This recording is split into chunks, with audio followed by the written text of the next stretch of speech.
Good morning, class. Today we are going to begin with the second part of lesson number 15, that is fun with magnets. In our first part, we understood how magnets were discovered. Who found out magnet? That was Magnus. Right, children? Now moving further. How is a mariner's compass used? Now what is a mariner's compass?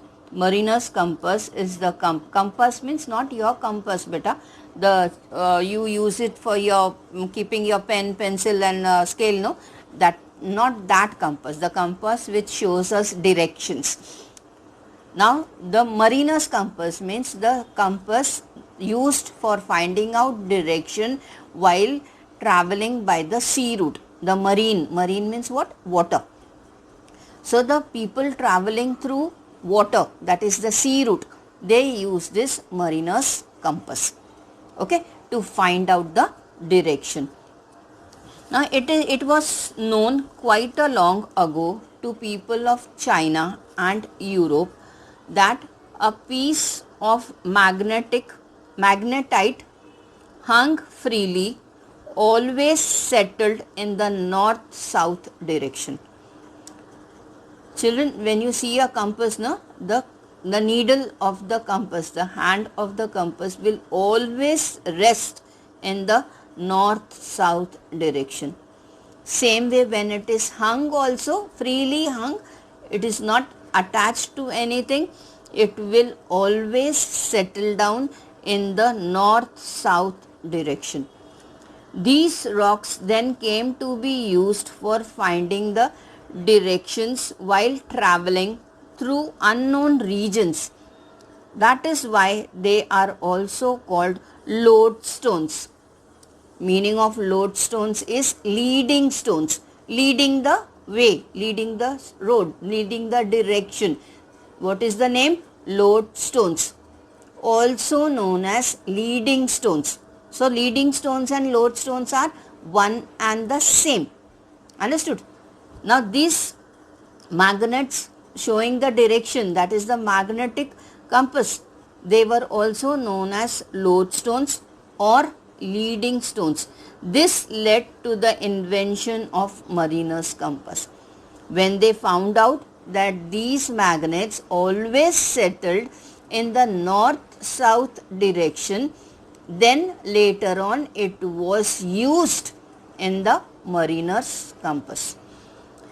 Magnets have a variety of shapes depending on their uses.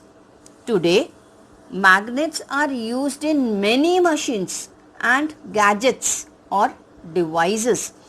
They are all man-made magnets.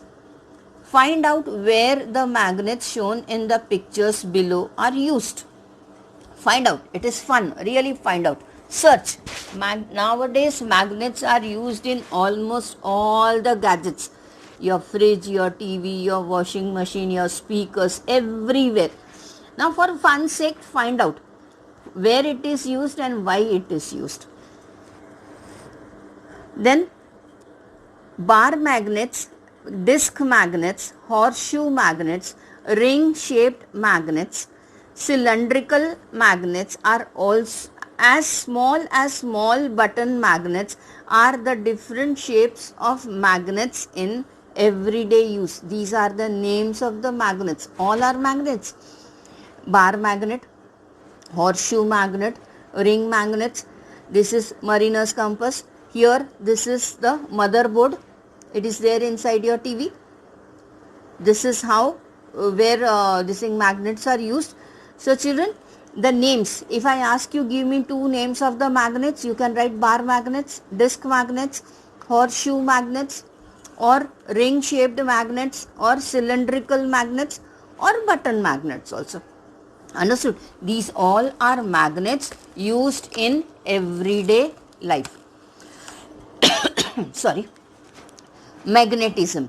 Now what is magnetism?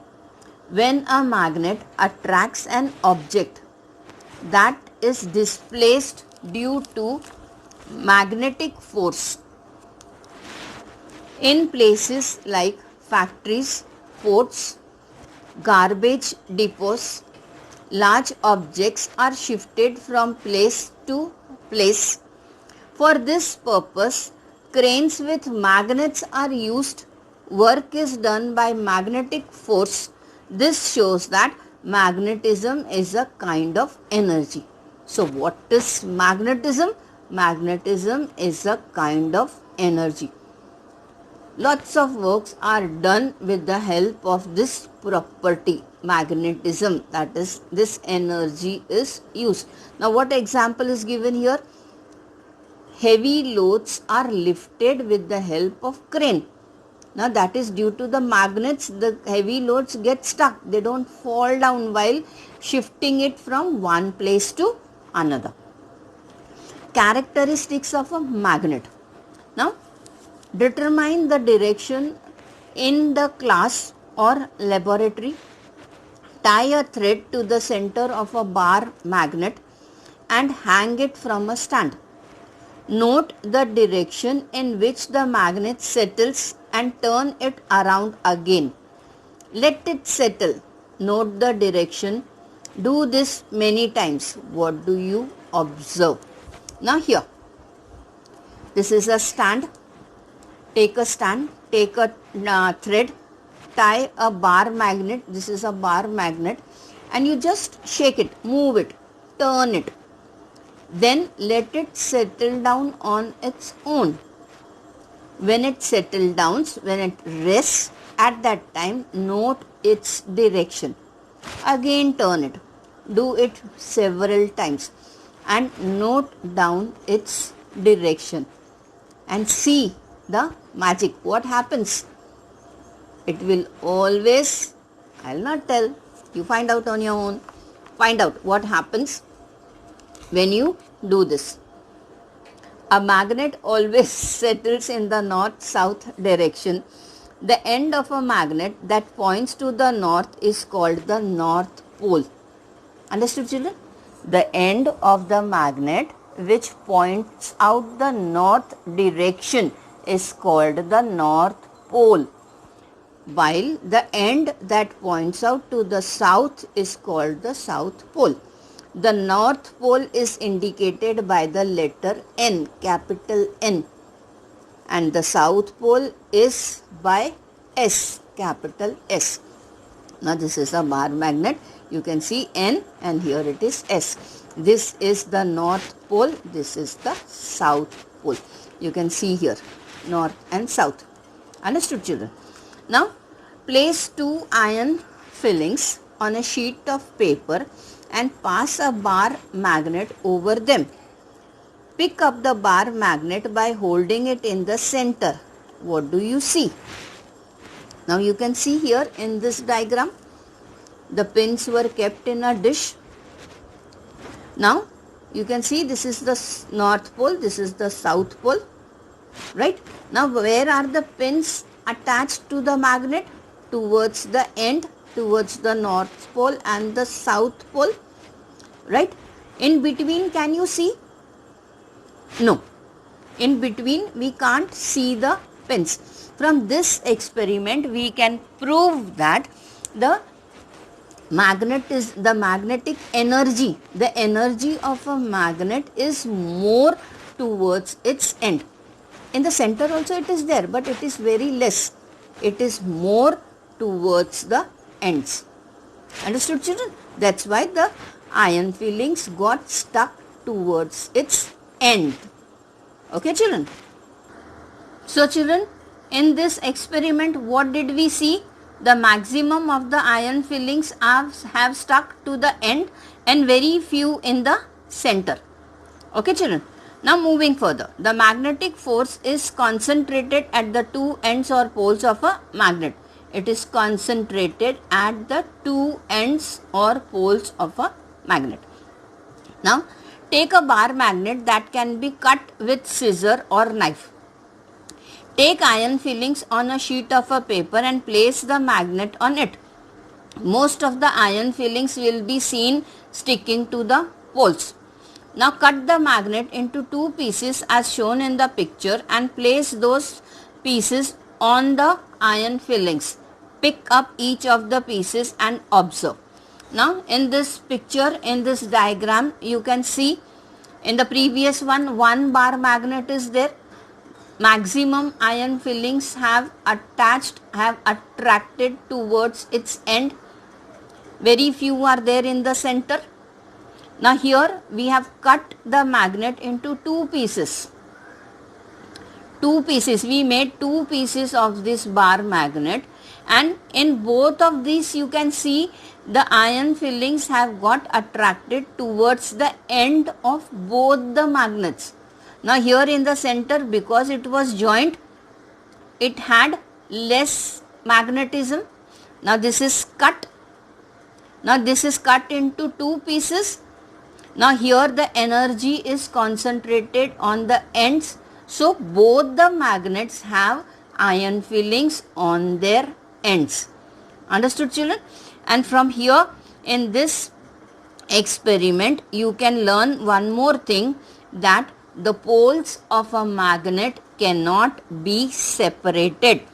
If a magnet is divided into two parts, two independent magnets are formed.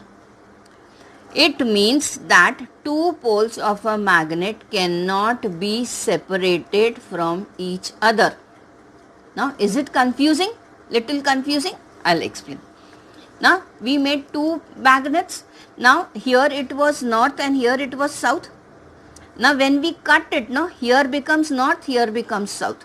North, south, north, south, north, south in all the pieces. That means you make it the smallest. The smallest piece of the magnet will also have north pole and south pole. The ends of the magnet will be north pole and south pole. Understood, children? Now this has, see, you can see the N, north pole, here it is south pole. When you cut it, this becomes north pole, this becomes south pole. Again north pole and south pole, north pole and south pole. All these, now from 1 we have made 1, 2, 3, 4, 5, 6, 7. You can see. So all these magnets have north pole and south pole. So from this we can understand the poles of a magnet cannot be separated. Understood, children? Moving further, fix a powerful bar magnet to a stand as shown in the figure. Fix an iron bar at a short distance below the magnet. Take iron fillings near the iron bar. What do you see? Now here you have to do this. Take a stand. Bar magnet you have to attach. Stand. Fix a powerful bar magnet to a stand. Fix an iron bar at a short distance. Short distance you have to fix the iron bar. Now like this you can see. Now what will happen? After some time, take the magnet away. What happens? Now take iron fillings near the iron bar. What do you see? Now here iron fillings are there.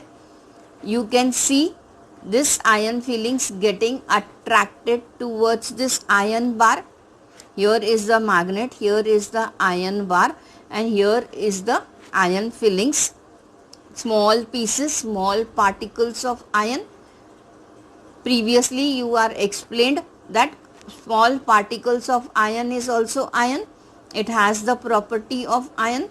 So it will get attracted to a magnet. Now since this powerful magnet is there, because of this powerful magnet, this iron bar is also getting magnetism, is also getting that energy. Magnetism is passed from this magnet to this iron bar. Now because of this iron particles got attracted towards this iron bar. Now when you separate this, now here it is attached, you can see they are attached. Now when you separate this, separate the magnet from the iron bar, what will happen? The iron fillings will get separated from the iron bar. The fillings are separate, are down on the paper. Why? The reason is here the magnetism was induced. It was induced in the iron bar. Why? Because the strong, powerful magnet was attached to the iron bar.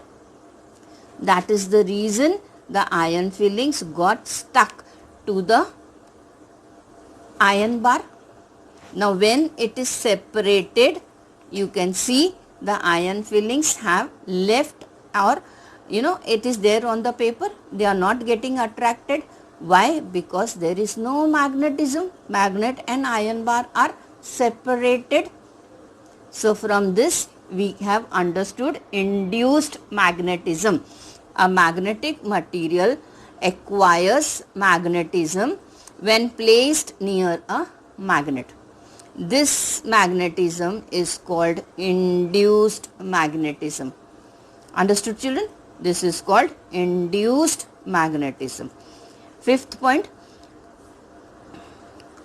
fix a bar magnet to a stand as shown in the figure here, in this adjacent figure. Let it become steady. Take another bar magnet near the hanging bar magnet. Observe what happens. Do the same again, exchanging the ends of the magnet. What do you see? Now here, this is, you can see, the poles are mentioned on the bar magnet: south, north, north and south.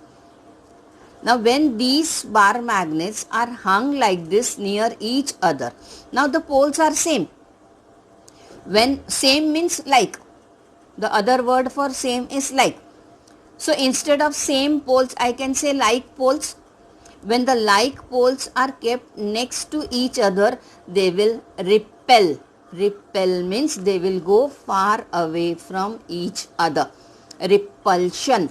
What is this called? Repulsion. See, same poles are there, north and south. They will go away from each other. In the next diagram also you can see south and south. It is not only north and north, but south and south also will go far away from each other. They will repel. Understood? That means like poles repel. Now in the next diagram you can see this is north and this is south. This shows opposite poles attract. Attraction and repulsion. What do we learn from this? This is repulsion and this is attraction. Attraction is there between opposite poles of a magnet. Repulsion is there in the like poles of a magnet. This is opposite poles, this is like poles. Like poles means same poles. Understood, children? There is repulsion between the like poles of a magnet, while there is attraction between the opposite poles. Sixth one, take a needle or a nail, place it steadily on a table, keep on rubbing a magnet over it from one end to other. Do this 7 to 8 times. Now take a few pins near the needle or the nail. What is seen? In this way, magnetic objects acquire magnetism. Magnetism is a kind of temporary. Magnetism of this kind is temporary. It lasts for a short while. Artificial magnet. It is created while rubbing. Rub it 7 to 8 times. The property of a magnet will be induced in that iron. So for a few seconds it will be there. That is temporary magnetism. This is called artificial magnetism. Okay, children, I hope you all have understood till this much. Read the lesson twice. Try to understand what is explained, and we will be continuing in the next lecture. Till the time, stay home, stay safe. Thank you.